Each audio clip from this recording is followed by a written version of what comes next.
In 1872, a carpenter named Elias Whitfield walked into a Tennessee cave and didn't come out for 52 years. He built a shelter inside Buggytop Cave, 100 feet wide and 80 feet high, and survived on crawfish from the underground streams and fish from the dark pools. The locals called him a ghost, but the cave kept better records than the county clerk. What those records show isn't a haunting, it's a ledger of what happens when a man decides the surface world has nothing left to offer him.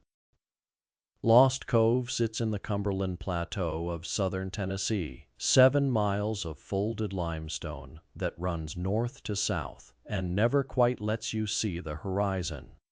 The northern section is boxed in by mountains on 3 sides, and to the south a ridge called the Saddle cuts it off from the rest of Franklin County. If you lived there in 1872, you didn't go to town unless you needed something you couldn't grow, build, or hunt, and even then, the trip over the Saddle to Sewanee took half a day on a mule. Elias Whitfield was 34 years old that summer, and he'd been in the cove long enough to know every sinkhole and every spring. He was a carpenter by trade, which meant he could build a barn that would stand straight in a windstorm and a chair that wouldn't wobble. But he was also a farmer, because in Lost Cove you couldn't be just one thing.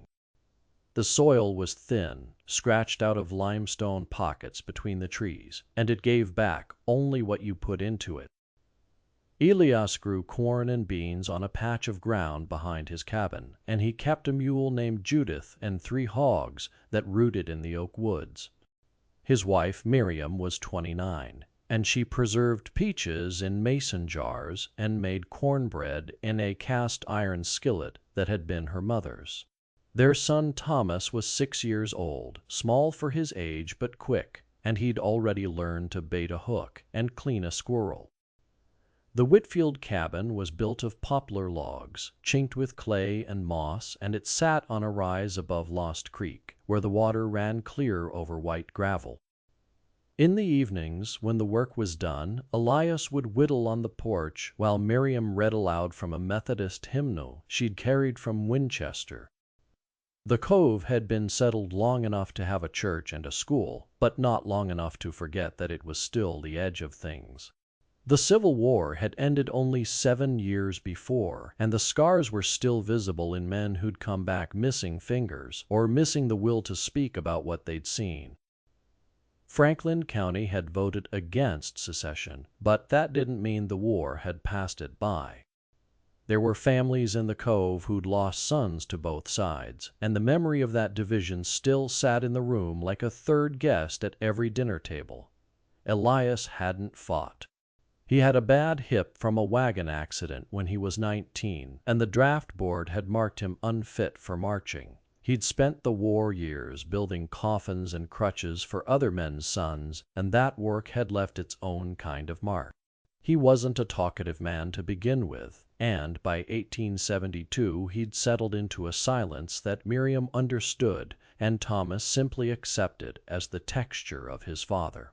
When Elias spoke, it was usually about something practical. The fence needed mending, or the creek was running low, or the corn needed cutting. The northern cove was a place where people looked after their own business and expected the same in return. There were perhaps 20 families scattered across the 7 miles, most of them related by marriage or by debt. Everyone knew who'd shot the biggest buck last fall and whose cow had wandered into the sinkhole near the big sinks. The sinkholes were a fact of life in karst country, portals where the surface water just dropped out of sight and found its way down to the limestone channels below. Lost Creek ran clear and cold above ground for most of its length, but at the southern end of the cove it slipped into a hole in the earth and disappeared.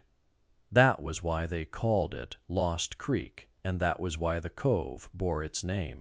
He had walked past the big sinks 100 times, and he'd stood at the mouth of Buggytop Cave often enough that it was simply a feature of the woods, like a large boulder or a bend in the road. The entrance was 100 feet wide and 80 feet high, big enough to swallow a river whole, and in the summer the cool air that poured out of it felt like a door left open to a cellar. He'd never had a reason to go inside. He'd heard stories from the older settlers about the Indian Room, a chamber deeper in where arrowheads and pottery shards had been found, but those were just stories. The cave was there, it had always been there, and on most days it was no more remarkable than the creek or the woods. Then, in the second week of August, Miriam complained of a headache. She said it was the heat, and she spent the morning lying on the corn shuck mattress with a wet cloth across her eyes. By afternoon she had a fever, and by nightfall her throat had swollen so badly she couldn't swallow water. Elias saddled Judith and rode over the saddle to Sewanee, where the nearest doctor, a man named Henderson, who had studied in Nashville before the war, agreed to come the next morning. But by the time Henderson arrived, Miriam's breathing had turned to a rasp, and Thomas was running a fever of his own. Diphtheria moves fast in a house with no windows to separate the sick from the well. It's a disease that doesn't care if you have been kind or if you have prayers to say. Thomas died on the third morning, curled against his mother's shoulder, as if he had simply fallen asleep. Miriam followed him that evening, still holding his hand. Her throat closed so tight that the last breath had nowhere to go. Elias buried them both in a plot above the cabin, on ground where the clay was thick enough to hold a grave. He carved 2 markers from poplar, because that was the wood he had, and he carved Miriam's name deeper than his own, so that the rain wouldn't wash it away as fast. For 6 weeks he didn't leave the cabin except to feed the hogs, and water Judith. The corn went untended, and the beans withered on the vine. Neighbors came by, as neighbors do, with ham and bread and awkward words about God's will, but Elias didn't answer the door. He sat at the table where 3 plates had once been set, and he looked at the empty chairs until the light failed and he couldn't see them anymore. He didn't cry, that wasn't his way. But he stopped sleeping in the bed, and he stopped building things, and he let his beard grow until it covered his collar. The cabin had become a museum of everything he had lost. Miriam's jars of peaches sat on the shelf, sealed and perfect, and Thomas's wooden horse lay on the floor where he had left it. Elias couldn't look at these things without feeling as though the air had been sucked from the room. He found Thomas's socks under the bed, still paired and waiting for feet that would never fill them again. He found Miriam's comb on the washstand, with strands of her hair caught in the teeth. These objects were worse than the grave markers, because they pretended that life was still happening, that someone would come back to claim them. He thought about burning the cabin, but fire seemed too final, too much like an ending he wasn't ready to admit. He thought about walking to Winchester, where he had cousins who would take him in, but the idea of sitting at another table, in another house, with people who would ask him how he was doing, was worse than the silence. One morning in late September, he packed a canvas roll with a hand axe, fish line, a tinder box, a bag of salt, and a blanket. Miriam's hairpin, the one she wore on Sundays, went into his pocket, and Thomas's wooden horse came with him because he couldn't stand to look at it anymore.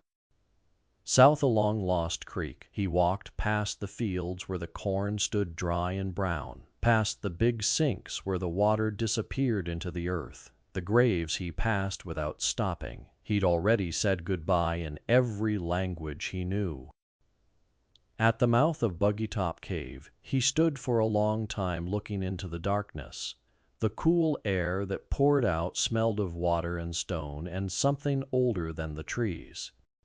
Without lighting a lantern or saying a prayer, he simply walked inside, and the cave swallowed him without a sound. He thought the worst was behind him. The cave had other plans. The first night He slept on a shelf of dry stone 20 feet inside the entrance, wrapped in his blanket with the axe beside him. He didn't sleep well. The sounds of the cave were unfamiliar, and in the total darkness every drip of water became a footstep, every rustle of bat wings became a voice. By morning his eyes had adjusted enough to see the dim gray light at the entrance, and he understood that the cave wasn't a single room but a passage that led deeper into the mountain. He spent the first week learning the 3 zones. The entrance was where daylight still reached, where leaves blew in during autumn storms, and where bats hung in clusters from the ceiling like dark fruit. This was where he could build. He found a flat ledge of stone, dry and sheltered from the wind, and he used his axe to notch poplar branches that he dragged in from the woods at night.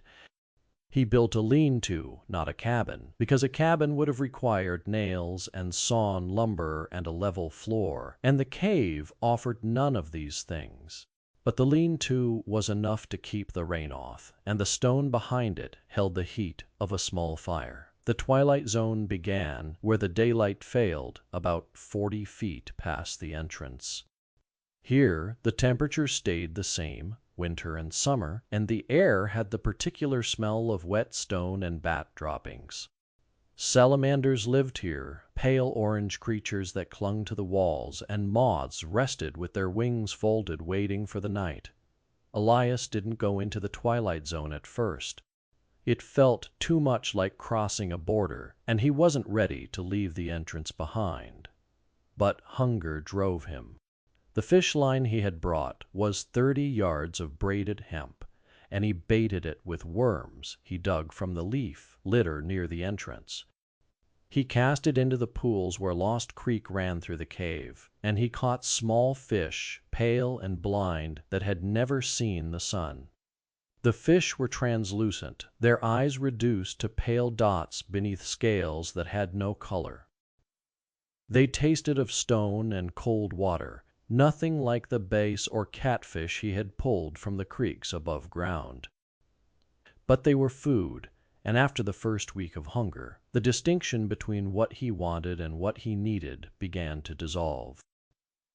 He learned to feel for crawfish in the crevices of the stream bed, running his fingers along the rocks until he found the hard shell and the snapping claws.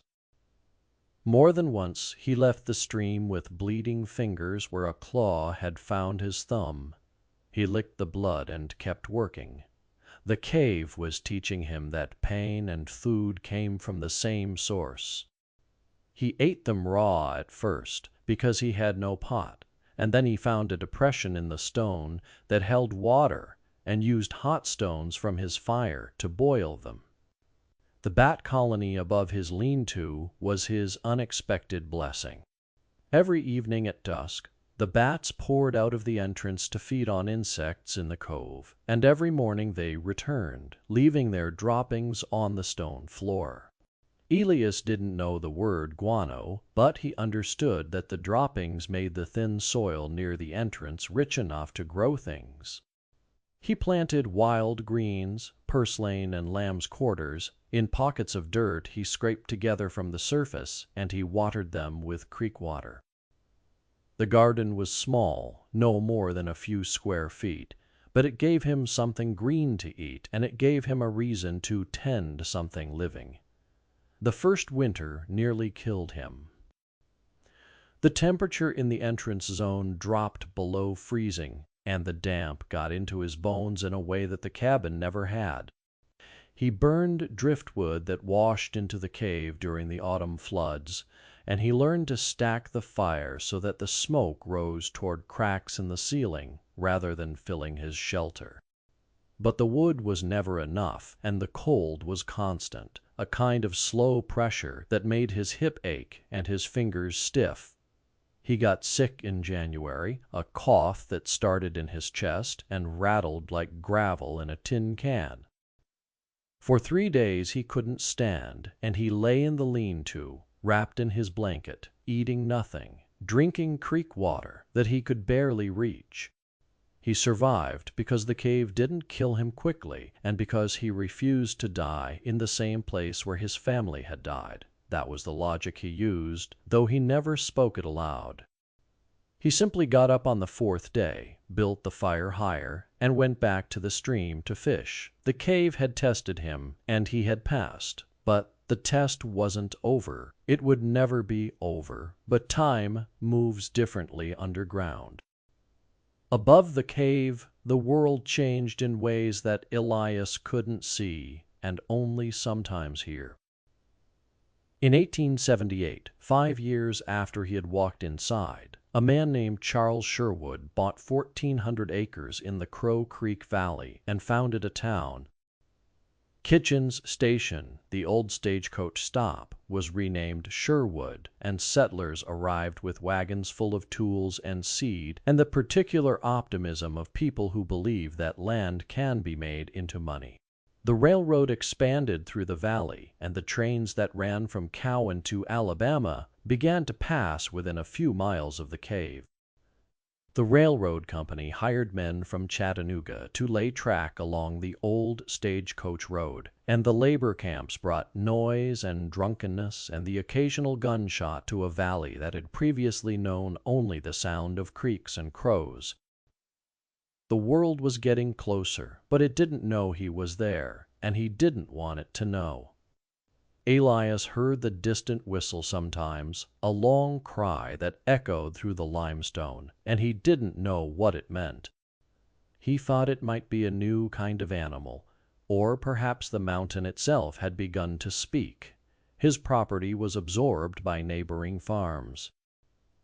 The cabin sat empty for 2 years, and then a family named Holt moved in, cleaned out the jars of peaches, and used the poplar logs to build an addition to their own house.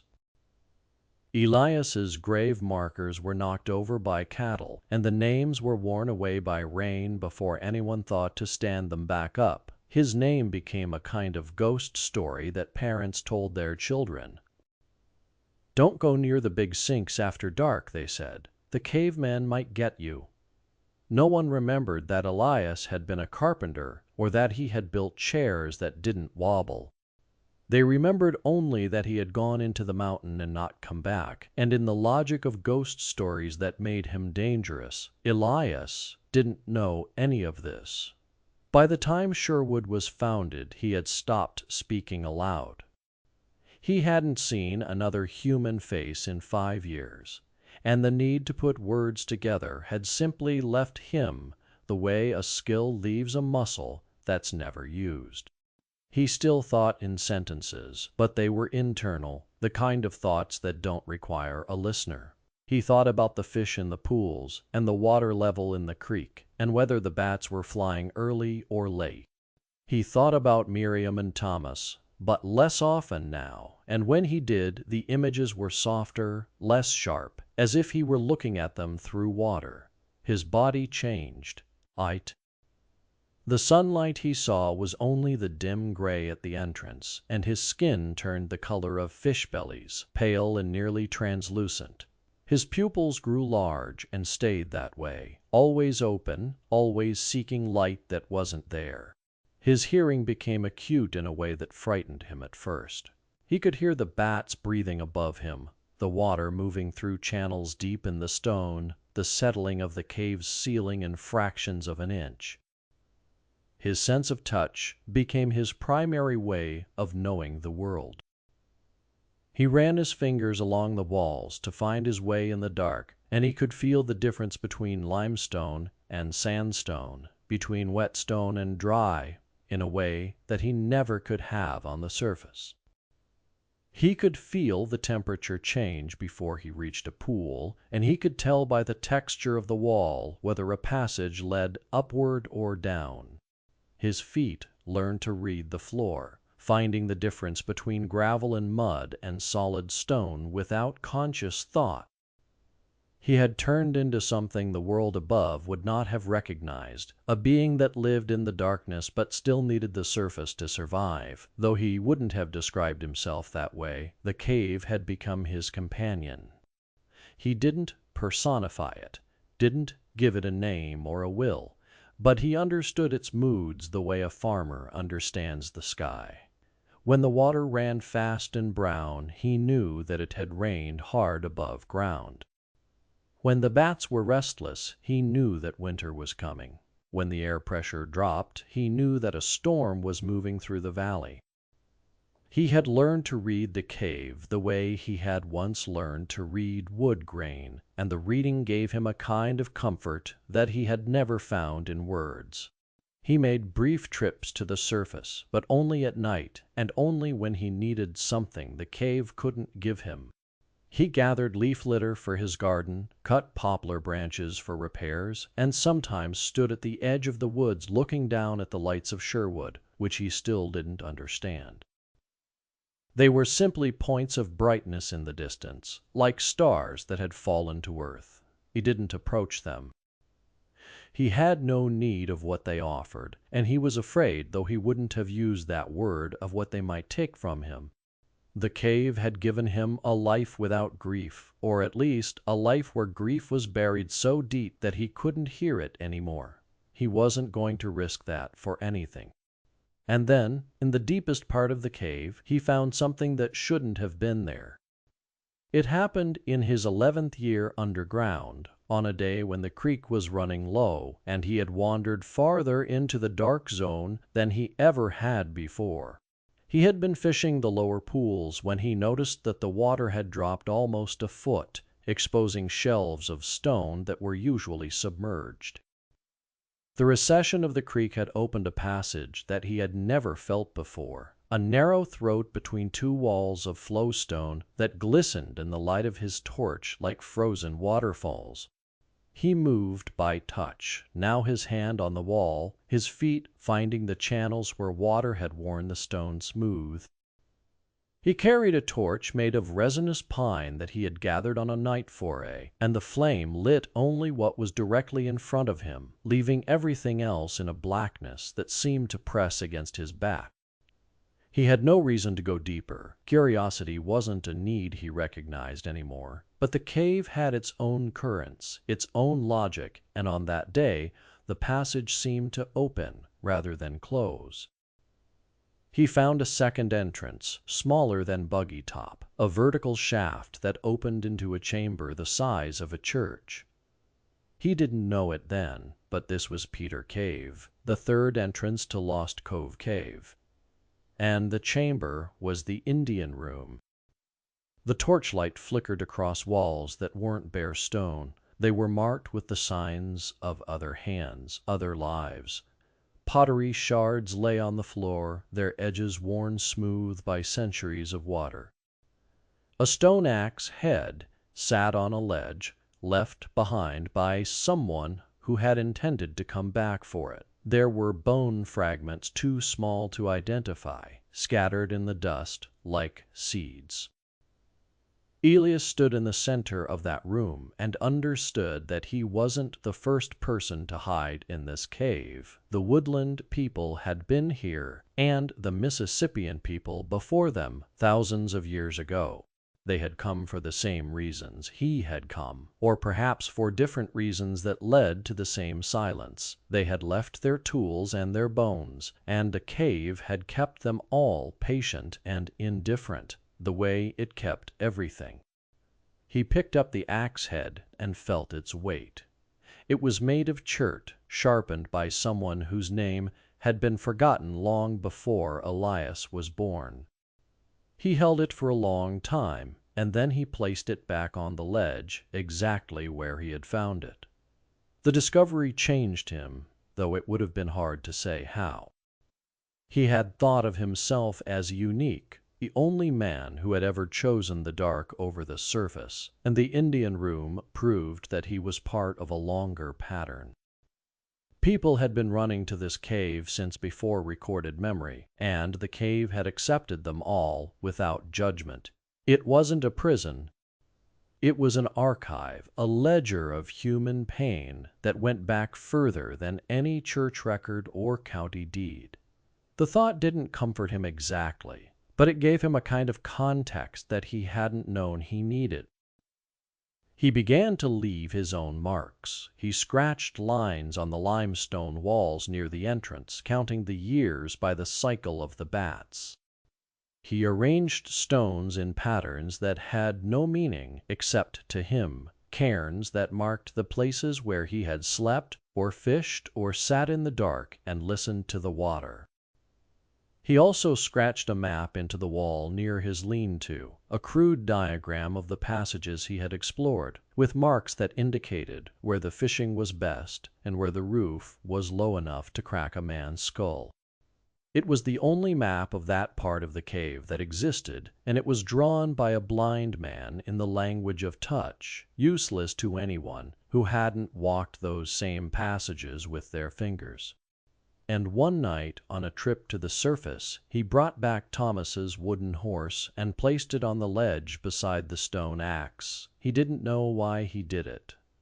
Perhaps he wanted his son to be part of the archive too. Perhaps he simply wanted the cave to remember that there had once been a child, and that the child had been loved. The cave had become his church, his library, and his family plot. He didn't pray in it because he had stopped believing in a God who would allow what had happened to Miriam and Thomas. But he honored the cave in his own way, by keeping its secrets and by letting it keep his. He understood now that the cave didn't care whether he lived or died. It would outlast him just as it had outlasted the people who made the pottery and the axe. That knowledge didn't make him sad. It made him feel for the first time since 1872 that he was in the right place, but the cave gives nothing for free.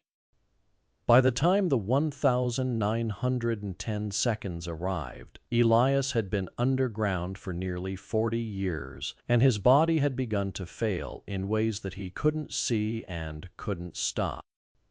The constant damp had worked its way into his joints, swelling his knees and his fingers until he could no longer close his hand around the fish line.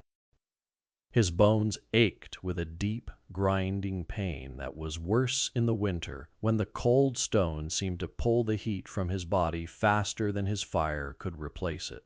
He walked with a shuffle, now dragging his bad hip along the passages, and the distances that had once taken minutes took hours. The darkness had stolen his sight in increments so slow that he didn't notice until it was gone.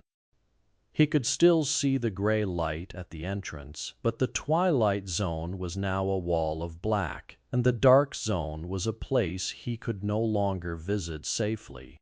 He had become dependent on touch and sound to a degree that would have terrified the man he had been in 1872. But that man was gone, and the creature that remained found the adaptation natural, even welcome.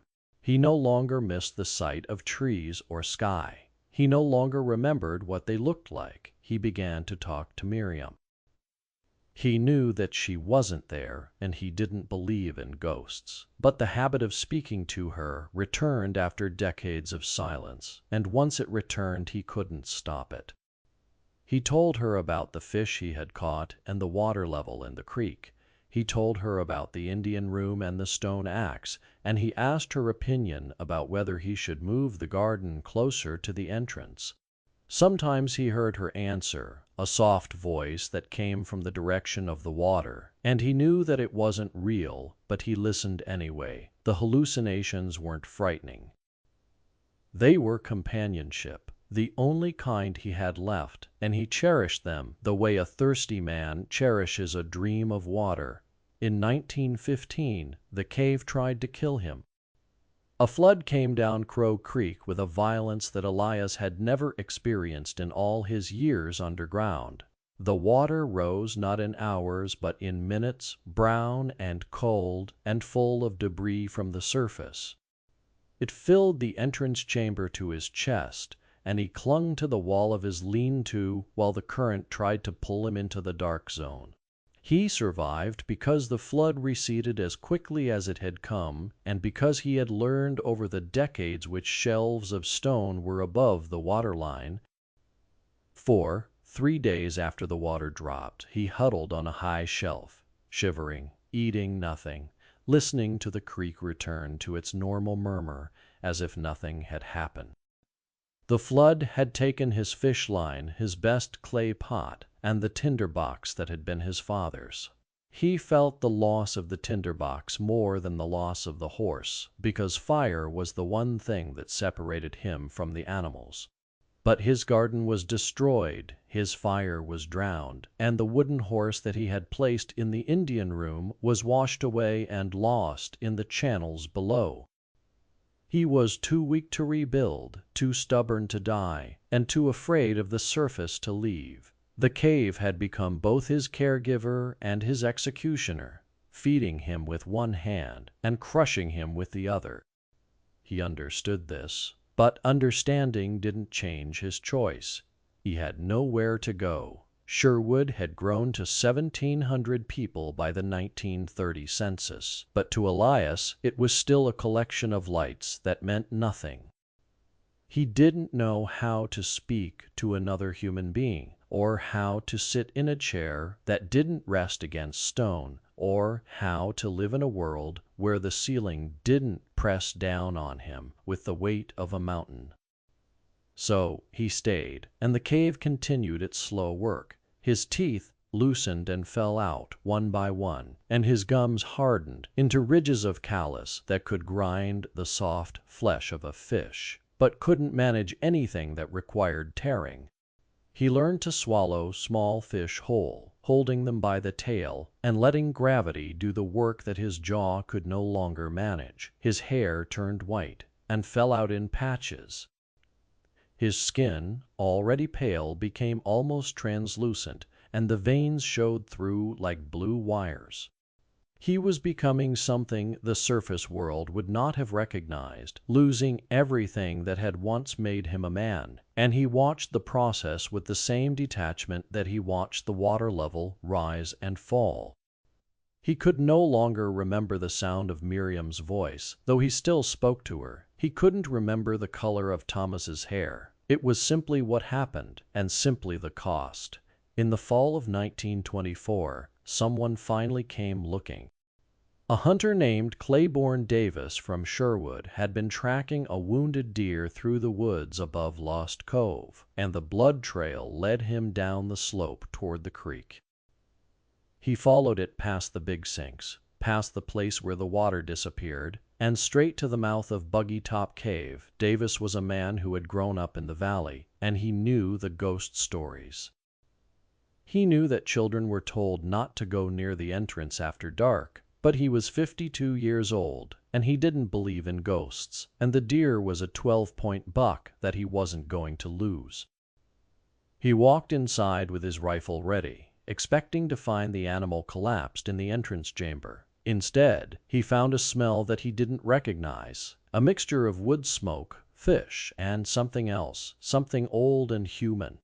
His eyes adjusted to the dim light, and he saw the lean-to, the pile of bones that had once been fish and crawfish, the rags that hung from a frame of poplar branches.